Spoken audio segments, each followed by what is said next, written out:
আসসালামু আলাইকুম। দেখুন আজকে রাতের জন্য কি রান্না করেছি। মিষ্টি কুমড়া শাক ডাল দিয়ে রান্না করে দিয়েছি রাতের জন্য। আর এইটা হচ্ছে লাউ দিয়ে মাংস দিয়ে রান্না করে দিয়েছি। এখনো হয়নি, হচ্ছে। লাস্টে জিরে গুঁড়োটা দিয়ে দিই। এখানে হচ্ছে মটর ভিজে দিয়ে দিয়েছি, মটর আলু ধুয়ে রেখে দিয়েছি। পেঁয়াজ লাল করা হয়ে গেছে। আজ একটু ঘুগনি করছি ইফতারের জন্য। এই মুরগির মাংসটা কিমাটা দিয়ে দিই। কিমা দিয়ে দিলাম,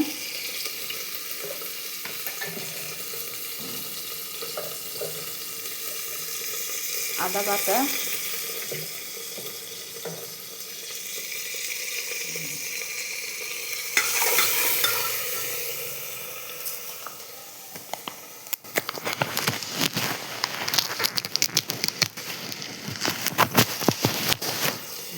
আর তেজপাতা বেশি না দিলেও হবে। জিরে গুঁড়ো,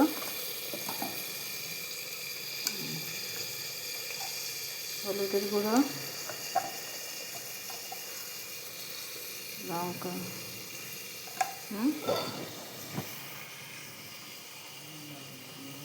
কাঁচামরিচ দুটো ভেঙে দিলাম,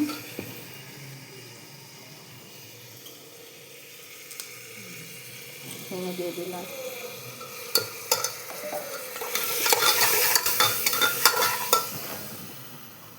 টমেটোগুলো দিয়ে দিলাম।